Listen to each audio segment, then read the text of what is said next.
Order 11 का rule 17 किस बारे में बात करता है कि नोटिस मिलने पर दस्तावेज दिखाने का समय तय करना। जैसे कि 16 में ऑर्डर 11 रूल 16 में नोटिस मिला था प्रोड्यूस करने के लिए डॉक्यूमेंट, उसको आपको 10 दिन के अंदर अंदर सामने वाली पार्टी को जैसे ही नोटिस मिल जाएगा उसके 10 दिन के अंदर अंदर आपको जवाब देना है। और जवाब देने में आपको क्या बताना है कि आप उस डॉक्यूमेंट को कब दिखाओगे, ठीक है। और उसके बाद आपको नोटिस जैसे ही मिल जाएगा, जैसे ही आप उसको रिप्लाई भेजोगे, 10 दिन में तो रिप्लाई भेजना है, और रिप्लाई जिस दिन भेजोगे उसके अगले 3 दिन की डेट होनी चाहिए इंस्पेक्शन के लिए। यहाँ पे क्लियर लिखा गया। और कहाँ दिखाओगे ये भी बताना होगा, वकील के ऑफिस में दिखाओगे वही बताना होगा। जहाँ आप यूजुअली वो डॉक्यूमेंट रखते हो, जो डॉक्यूमेंट है वो यूजुअली रखते हो उस स्थान पर दिखाओगे, ये भी बताना होगा। कौन से डॉक्यूमेंट दिखाओगे, अगर कौन से डॉक्यूमेंट नहीं दिखाना है तो कौन से डॉक्यूमेंट नहीं दिखा रहे हो और वजह लिखनी होगी आपके क्यों नहीं दिखा रहे हो, ठीक है। अब ये सभी फॉर्मेट जब आप उसको रिप्लाई भेजोगे तो किस प्रकार से फॉर्मेट बनाना है वो यहाँ पर फॉर्म नंबर 8 और अपेंडिक्स सी में बताया गया है, उस प्रकार से उसको फॉर्मेट वो लिखा जाएगा। Hello everybody, welcome back to channel. तो अपन से आ चुके हैं वापस से ऑर्डर 11 में, ठीक है। ऑर्डर 11 में 16 अपन रूल क्लियर कर चुके हैं। आज के वीडियो में अपन रूल 17 को क्लियर करेंगे, बहुत ज़्यादा इंपॉर्टेंट है समझना, ठीक है। तो रूल 17 हमारा बात करता है कि नोटिस मिलने पर दस्तावेज दिखाने का समय तय करना, यानी कि time for inspection when notice given. समझिए क्या कह रहा है कि यदि किसी पार्टी को रूल 16 के तहत जो नोटिस भेजा गया था, रूल 16 में बताया गया था कि नोटिस प्रोड्यूस भेजा जाएगा सामने वाली पार्टी को, ठीक है। तो यहाँ पर रिसीव हो रहा है, 17 में नोटिस रिसीव हो रहा है। अब रिसीव का होने के बाद आपको उसका जवाब देना पड़ेगा, ठीक है। तो समझिए आगे। तो उसे रिसीव होने के बाद तो उसे 10 दिन के भीतर दूसरी वाली पार्टी को, जिसने आपको नोटिस भेजा है, उस वाली पार्टी को जवाब देना होगा। अब जवाब में क्या बताना है कि दस्तावेज वह कब दिखाएगा। आपको टाइम बताना है सामने वाली पार्टी को कि मैं इस तारीख को आपको डॉक्यूमेंट इंस्पेक्शन के लिए बताऊंगा, ठीक है।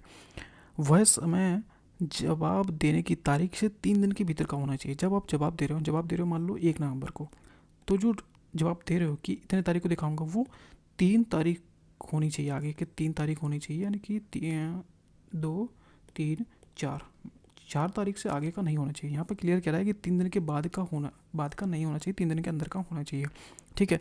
दस्तावेज कहाँ दिखाओगे ये भी बताओगे। दस्तावेज कहाँ दिखाएगा वो भी बताना पड़ेगा। वकील के ऑफिस में दिखाओगे या फिर जहाँ लिखा वही आपके जो डॉक्यूमेंट हैं वो रखे जाते हैं यूजुअली, उस स्थान पर दिखाओगे। या फिर कौन से दस्तावेज दिखाओगे वो भी बताओगे, ठीक है। और कौन से दस्तावेज आप नहीं दिखाओगे वो भी बताओगे, साथ में रीज़न बताओगे कि उस दस्तावेज को आप क्यों नहीं दिखा रहे हो। अब इसको किस प्रकार से लिखा जाएगा उसका फॉर्म नंबर 8 है और अपेंडिक्स सी में इसको फॉर्मेट दिया हुआ है, ठीक है। इजी लैंग्वेज में समझ लो। पूरा रूल हमारे किस बारे में बात करता है कि नोटिस जैसे ही मिल जाएगा पार्टी को, उस दिन से 10 दिन के अंदर अंदर आपको जवाब देना है। और जवाब जब दोगे उसके 3 दिन के अंदर अंदर की आपको डेट देना है सामने वाली पार्टी को, और बताना है कौन से डॉक्यूमेंट आप दिखाओगे और कहाँ दिखाओगे, ठीक है। जो नहीं दिखाओगे वही बताना पड़ेगा कि कौन से डॉक्यूमेंट आप नहीं दिखा रहे हो और किस ग्राउंड पे आप ऑब्जेक्शन कर रहे हो वो भी आपको बताना होगा। अब एग्जांपल से क्लियर हो जाएगा कि प्लेंटिफ ने डिफेंडेंट को नोटिस दिया और उसमें लिखा है कि आपने सेल एग्रीमेंट और बैंक पासबुक का जिक्र किया है, उसको इंस्पेक्शन के लिए अलाउ करें, ठीक है। अब डिफेंडेंट को 10 दिन में रिप्लाई देना होगा, ठीक है। आप 5 मार्च को दोपहर 2 बजे मेरे लॉयर के ऑफिस आकर सेल एग्रीमेंट देख सकते हैं, ठीक है। इस प्रकार का आपने रिप्लाई दिया है। बैंक पासबुक नहीं दिखा सकता क्योंकि ये कॉन्फिडेंशियल बिजनेस एंट्री है। ये आपने ऑब्जेक्शन कर दिया, एक डॉक्यूमेंट के ऊपर एक डॉक्यूमेंट आपने अलाउ किया है, दूसरे के ऊपर मना कर दिया है, ठीक है। और पर्पस सीधा सीधा ये है कि पार्टी को समय पर डॉक्यूमेंट देखने का मौका मिल जाए और कोई भी डॉक्यूमेंट बाद में अचानक पेश करने से सरप्राइज पार्टी को ना मिले और ट्रांसपेरेंसी सुनिश्चित बनी रहे। इस प्रकार से ये इसका पर्पस है रूल का। अब समझो फॉर्मेट किस प्रकार से लिखना है, ठीक है। ये तो फॉर्मेट हो गया जो आपके बैरेक्ट में दिया हुआ है, ठीक है। अब यहाँ पे मैंने 2 फॉर्मेट बना दिए। यहाँ पर 2 फॉर्मेट है। एक में तो आप अलाउ कर रहे हो, सामने वाली पार्टी को बोल रहे हो कि इतनी तारीख को हम आपको अलाउ करते हैं। दूसरी वाली फॉर्मेट है वो बात कर रहा है कि ऑब्जेक्शन कर रहे हैं, हम नहीं दिखा रहे हैं, ठीक है। यहाँ देखो ये तो हो गया कोर्ट का नाम, केस नंबर और वादी प्रतिवादी। तो यहाँ पर क्या लिखा है कि आपको सूचित किया जाता है कि आप इतनी तारीख अपनी सूचना बड़े दस्तावेज सूचना में संख्यांक 4 से 7 के सामने लिखित दस्तावेजों को छोड़कर अगले बुधवार तारीख इतनी को 12 बजे और 4 बजे दिन के बीच में R.K. शर्मा अधिवक्ता कार्यालय इतने में निरीक्षण कर सकते हैं। ये आपने बोला है, यहाँ पर डेट दी है कि मैं इतनी तारीख को आपको दिखाऊंगा, ठीक है। जिस दिन आप वो बताओगे सामने वाली पार्टी को उसके अगले 3 दिन के अंदर अंदर की डेट होनी चाहिए, ठीक है। ये तो हो गया डेट वगैरह, जो भेज रहा है उसका नाम और उसका एड्रेस जो यहाँ पे आपको बुलाना है।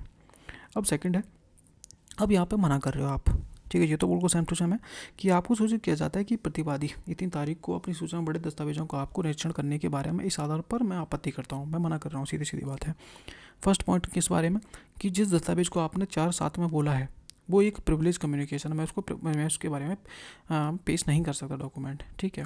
सेकंड कह रहा है कि दस्तावेज 9 में जो संख्या आपने पेश करी है उसमें क्वेश्चन नंबर 9 है, उसमें प्रासंगिक यानी इरेलीवेंट है, उस मामले से संबंधित नहीं है, इसलिए मैं उसको भी पेश नहीं कर सकता।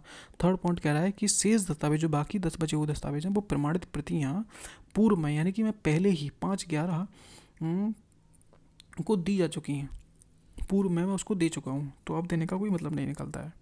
तो जो आपकी डेट है वो आपकी डेट लिखनी है, सिग्नेचर करने हैं और जो भेज रहा है उसका, और जहाँ पे आपको आपका एड्रेस है वो आपको लिखना है।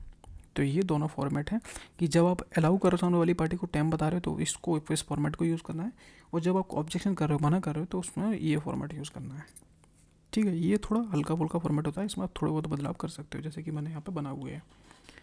तो ये था रूल 17। एक बार और क्लियरली समझाता हूँ रूल 17 किस बारे में बात करता है। रूल 17 ऑर्डर 11 का रूल 17 किस बारे में बात करता है कि नोटिस मिलने पर दस्तावेज दिखाने का समय तय करना। जैसे कि 16 में ऑर्डर 11 रूल 16 में नोटिस मिला था प्रोड्यूस करने के लिए डॉक्यूमेंट, उसको आपको 10 दिन के अंदर अंदर सामने वाली पार्टी को जैसे ही नोटिस मिल जाएगा उसके 10 दिन के अंदर अंदर आपको जवाब देना है। और जवाब देने में आपको क्या बताना है कि आप उस डॉक्यूमेंट को कब दिखाओगे, ठीक है।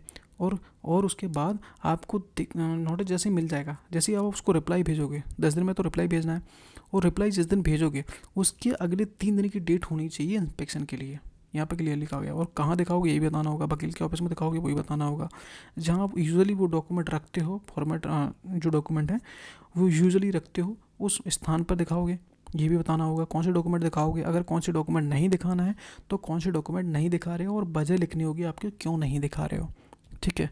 अब ये सभी फॉर्मेट जब आप उसको रिप्लाई भेजोगे तो किस प्रकार से फॉर्मेट बनाना है वो यहाँ पर फॉर्म नंबर 8 और अपेंडिक्स सी में बताया गया है, उस प्रकार से उसको फॉर्मेट वो लिखा जाएगा, इस प्रकार से भेजा जाएगा। तो यहाँ पर रूल 17 यहाँ पर क्लियर होता है। वीडियो पसंद आए वीडियो को लाइक करना, सब्सक्राइब करना, कुछ और पढ़ना हो तो मेंशन करना। ये मिलते हैं नेक्स्ट वीडियो में, थैंक यू।